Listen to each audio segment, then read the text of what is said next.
আসসালামু আলাইকুম। এখন শুনবেন সংবাদ শিরোনাম। হজ ফ্লাইটের উদ্বোধন করলেন প্রধানমন্ত্রী তারেক রহমান। হজ যাত্রীদের দিলেন উপহার সামগ্রী, দেশ ও জাতির কল্যাণ কামনায় চাইলেন দোয়া। পরিদর্শন করেন হজ ক্যাম্পও। হাম উপসর্গ নিয়ে বাড়ছে মৃত্যুর মিছিল, একদিনে আরও 5 জনের মৃত্যু। টিকা ও সিরিঞ্জের যথেষ্ট মজুদ আছে দাবি স্বাস্থ্যমন্ত্রীর।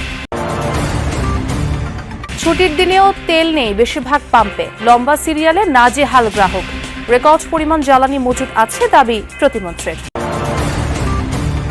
হরমুজ প্রণালী পুরোপুরি খুলে দিল ইরান। তেহরানকে ধন্যবাদ জানালেও নৌ অবরোধ প্রত্যাহার করেননি ট্রাম্প। ইতিবাচক প্রভাব পড়তে শুরু করেছে বিশ্ব অর্থনীতিতে। আসসালামু আলাইকুম। এতক্ষণ দেখছিলেন সংবাদ শিরোনাম, এখন দেখবেন বিস্তারিত। রাত 12:20 সৌদির উদ্দেশ্যে ছেড়ে গেছে প্রথম হজ ফ্লাইট। এর আগে রাত 11:30টায় হজ ফ্লাইটের উদ্বোধন করেন প্রধানমন্ত্রী তারেক রহমান। বিমানে উঠে হজযাত্রীদের সাথে কুশল বিনিময় করেন তিনি। প্রত্যেকের হাতে উপহার সামগ্রী হিসেবে ব্যাগ তুলে দেওয়া হয়, যার মধ্যে রয়েছে ইহরাম, সাবান, পানির পট, পেট্রোলিয়াম জেলি, মিসওয়াক ও আজওয়া খেজুর। এ সময় প্রধানমন্ত্রী সবার কাছে দেশ ও জাতির জন্য দোয়া করার আহ্বান জানান। সবাই যেন সুস্থ ও সুন্দরভাবে হজ পালন করতে পারেন সেই প্রত্যাশা করেন প্রধানমন্ত্রী তারেক রহমান। এর আগে আশকোনা হজ ক্যাম্প পরিদর্শন করেন তিনি। এ সময় প্রধানমন্ত্রী হজযাত্রীদের খোঁজ খবরও নেন। এছাড়াও হজ ক্যাম্পের সার্বিক প্রস্তুতি পর্যবেক্ষণ করেন প্রধানমন্ত্রী। এ সময় উপস্থিত ছিলেন ধর্মমন্ত্রী কাজী শাহ মোফাজ্জল হোসাইন এবং বাংলাদেশে নিযুক্ত সৌদি আরবের রাষ্ট্রদূত ডক্টর আব্দুল্লাহ জাফর এইচ বিন আবিয়া। আপনাদের কাছে আমার বিনীত অনুরোধ থাকবে, আপনারা এই বাংলাদেশের নাগরিক হিসেবে, বাংলাদেশের সন্তান হিসেবে হজে যাচ্ছেন, দয়া করে দেশ এবং দেশের মানুষের জন্য দয়া করবেন, দোয়া করবেন, যাতে করে আল্লাহ আমাদেরকে তৌফিক দেন, যাতে আল্লাহ আমাদের উপরে রহমত নাজিল করেন, যাতে আল্লাহ আমাদেরকে সাহায্য করেন। আমাদের সামনে যে সকল বিপদ আছে, আমরা দেশের সকল মানুষ একসাথে যাতে কাজ করে সেই বিপদ থেকে, সেই সমস্যা থেকে দেশকে বের করে আনতে পারে। একদিনে হাম ও উপসর্গ নিয়ে প্রাণহানি হয়েছে আরও 5 জনের। এই নিয়ে এক মাসে মৃতের সংখ্যা দাঁড়ালো 211। একদিনের রেকর্ড সংখ্যক হাম উপসর্গ নিয়ে রোগী ভর্তি হয়েছে রাজধানীর ডিএনসিসি ডেডিকেটেড হাসপাতালে। জ্বর, সর্দি, কাশির মতো উপসর্গ দেখা দিলেই হাম আশঙ্কায় শিশুদের হাসপাতালে নিয়ে আসছেন অভিভাবকরা। হামের সংক্রমণ ঠেকাতে জনসমাগম এড়িয়ে চলা, প্রয়োজন ছাড়া শিশুদের বাইরে না নেওয়ার পরামর্শ চিকিৎসকদের। হাসপাতালের জরুরি বিভাগে আসা শিশুদের প্রায় সবাই জ্বর, সর্দি, কাশি, পেট ব্যথা নিয়ে আসছে। হামের উপসর্গ থাকায় উদ্বেগ উৎকণ্ঠায় অভিভাবকরা। কেউ 4 থেকে 5 দিন, আবার কেউ 10 দিনের বেশি সময় সন্তান নিয়ে হাসপাতালে। আক্রান্ত শিশুদের বেশিরভাগেরই বয়স 1 বছরের কম। অভিভাবকরা জানান, জ্বর, সর্দি, কাশির পাশাপাশি পাতলা পায়খানা ও পেট ব্যথা, শরীরে দেখা যায় র্যাশও। বাচ্চা আমরা এখানে ভর্তি হয়েছি মঙ্গলবার, তখন এতটা সমস্যা ছিল না, জ্বর নিয়ন্ত্রণে আসছে না দেখে শ্বাসকষ্ট শুরু হয়েছে। এখন এখানে পিআইসিইউ সাপোর্ট নেই, বাবুর এখন পিআইসিইউ লাগবে। আগে জ্বর ছিল, জ্বরের পরে হাম হয়েছিল, হামের পরে এখানে চিকিৎসার পরে আল্লাহ দিল এখন ভালো। আজকে টিকিট হাম হচ্ছে আজকে 7 দিন, আর জ্বর ছিল 5 দিন, আর 2 দিন যাবত আমরা এখানে ভর্তি। ওর বয়স 3 মাস, ওরে ভিক্টোরিয়াতে নিয়েছিলাম 5 দিন যাবত জ্বর, তারপর গতকালকে থেকে র্যাশ উঠছে।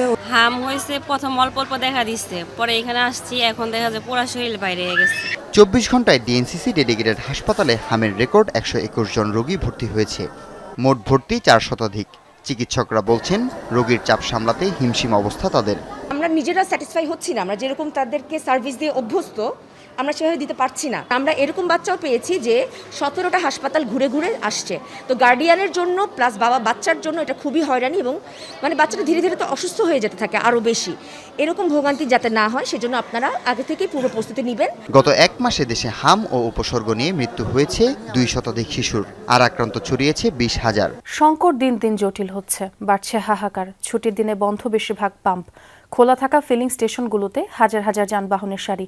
জ্বালানি পাওয়ার আশায় চালক মালিকরা ঘন্টার পর ঘন্টা পার করছেন। তেল সরবরাহ নিয়ে স্পষ্ট কোনো তথ্য না থাকায় ভোগান্তি আরও বেড়েছে। ছুটির দিনেও এমন দীর্ঘ লাইন, কমেনি ভোগান্তি, বরং রাজধানীর বিভিন্ন ফিলিং স্টেশনে তেল নিতে এসে ঘন্টার পর ঘন্টা অপেক্ষা করছেন চালকরা। জ্বালানি তেল নিতে কোথাও 8 ঘন্টা, কোথাও আবার অপেক্ষা করতে হচ্ছে 12 থেকে 13 ঘন্টা পর্যন্ত। গাবতলীর এসসি পাম্পে আমি 3 ঘন্টা যাবত দাঁড়ানো ছিলাম, 150 গাড়ি দেওয়ার পরে দেন আর দেয় নাই। মিরপুর থেকে রাতের 8টা বাজে আসছি, এখন অব্দি মানে ফুয়েল লোড করতে পারি নাই। রাত 9টায় এসে দাঁড়াইছি, এখন বাজে 10:30টার মতো সকাল, এখনো সিরিয়ালেই আছি আর কি, এখন পর্যন্ত যাইতে পারি নাই। সরকারি আশ্বাস থাকলেও মাঠ পর্যায়ে তার প্রতিফলন নেই বলেই দাবি ভুক্তভোগীদের। প্রতিদিনের এই দীর্ঘ লাইনে দাঁড়িয়ে সময় ও জ্বালানি দুটোই নষ্ট হচ্ছে চালক ও সাধারণ মানুষের।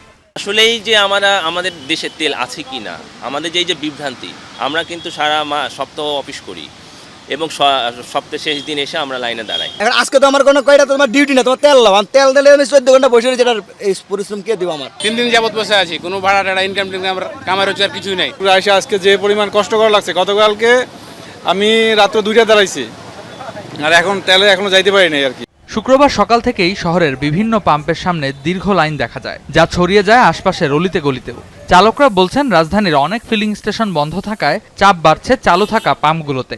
যে পাম্পে যাই এই পাম্পে শুধু বন্ধ, আমি তালতলা ঘুরে আমি রাত্রে 7টা বাজে আমি পাম্পে এই পাম্পে ট্রাস্টে সিরিয়াল দিছি। আমরা এখানে লাইনে ঘন্টার পর ঘন্টা দাঁড়িয়ে আছি, আর কেউ লাইন ছাড়া ডুবে পড়লে এটা শুধুই আছে কষ্ট না, এটা মনে হয় হৃদয় ভেঙে যাচ্ছে এরকম একটা অবস্থা। এদিকে এক এক পাম্পে তেল দেয়া হচ্ছে এক এক নিয়মে। কয়েকটিতে ফুয়েল পাস অ্যাপ চালু থাকলেও বেশিরভাগ পাম্পে অগ্রাধিকারের ভিত্তিতে দেয়া হচ্ছে জ্বালানি তেল। সংশ্লিষ্টরা বলছেন অকটেন ও পেট্রোলের চাহিদা বেড়ে যাওয়ায় পরিস্থিতি আরও জটিল হয়ে উঠেছে। দ্রুত সরবরাহ স্বাভাবিক না হলে ভোগান্তি আরও বাড়বে। যুদ্ধবিরতির অবশিষ্ট দিনগুলোর জন্য পুরোপুরি হরমুজ প্রণালী উন্মুক্ত রাখার ঘোষণা দিয়েছে ইরান। সামাজিক মাধ্যমের পোস্টে দেশটির পররাষ্ট্রমন্ত্রী আব্বাস আরাকচি এই ঘোষণা দেন। ধন্যবাদ জানিয়ে পাল্টা পোস্টও দেন মার্কিন প্রেসিডেন্ট ট্রাম্প। তবে ওয়াশিংটন জানিয়েছে চূড়ান্ত চুক্তি হওয়া অবধি ইরানের ওপর থেকে নৌ অবরোধ সরাবে না যুক্তরাষ্ট্র। এদিকে হরমুজ প্রণালী খুলে দেওয়ার ঘোষণার পর উল্লেখযোগ্য হারে কমেছে অপরিশোধিত তেলের দাম।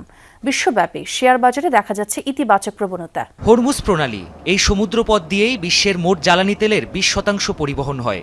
মধ্যপ্রাচ্যে যুদ্ধ শুরুর পর থেকেই কার্যত বন্ধ হয়ে পড়ে এই জলপথ। জ্বালানি তেলের মূল্য বৃদ্ধি সহ নেতিবাচক প্রভাব পড়ে বিশ্বের প্রায় সকল দেশের অর্থনীতিতে। চলমান যুদ্ধবিরতির মাঝে এ নিয়ে অবশেষে কিছুটা স্বস্তির আশ্বাস দিয়েছে ইরান। সামাজিক মাধ্যমের এক পোস্টে দেশটির পররাষ্ট্রমন্ত্রী আব্বাস আরাকচি জানিয়েছেন, যুদ্ধবিরতির বাকি দিনগুলোতে সম্পূর্ণরূপে খোলা থাকবে হরমুজ প্রণালী। ইরানের পূর্ব নির্ধারিত পথ দিয়ে নির্বিঘ্নে চলাচল করতে পারবে সকল দেশের বাণিজ্যিক জাহাজ। তবে এ পথে জাহাজ চলাচলে দেশটির বিপ্লবী গার্ড বাহিনী আইআরজিসির অনুমতি প্রয়োজন হবে বলে জানিয়েছেন ইরানের এক কর্মকর্তা। যুক্তরাষ্ট্রের পক্ষ থেকেও এসেছে ইতিবাচক সাড়া। ট্রুথ সোশ্যালে ইরানকে ধন্যবাদ জানিয়ে পোস্ট করেছেন মার্কিন প্রেসিডেন্ট ডোনাল্ড ট্রাম্প। অবশ্য চুক্তি না হওয়া অবধি ইরানের জাহাজ চলাচলে নৌ অবরোধ জারি থাকবে বলেও ঘোষণা দেন তিনি। ট্রাম্পের দাবি, হরমুজ প্রণালীতে সামুদ্রিক মাইন সরানোর কাজ করছে ইরান ও যুক্তরাষ্ট্রের সামরিক বাহিনী। হরমুজ প্রণালী খুলে দেওয়ার ঘোষণার পরক্ষণেই বিশ্ববাজারে কমেছে তেলের দাম। মার্কিন গণমাধ্যম এনবিসির প্রতিবেদন বলছে, এরই মধ্যে 11% কমে ব্যারেল প্রতি প্রায় $88 দাঁড়িয়েছে আন্তর্জাতিক বাজারে অপরিশোধিত তেলের দাম। হিটিং অয়েল ও গ্যাসের দামেও এসেছে কমতি। চাঙ্গা হয়ে উঠেছে বিশ্বব্যাপী শেয়ার বাজার। ইসরায়েল ও লেবাননের মধ্যে 10 দিনের যুদ্ধবিরতির পর হরমুজ প্রণালী পুনরায় খুলে দেওয়ার ঘোষণা দেয় ইরান।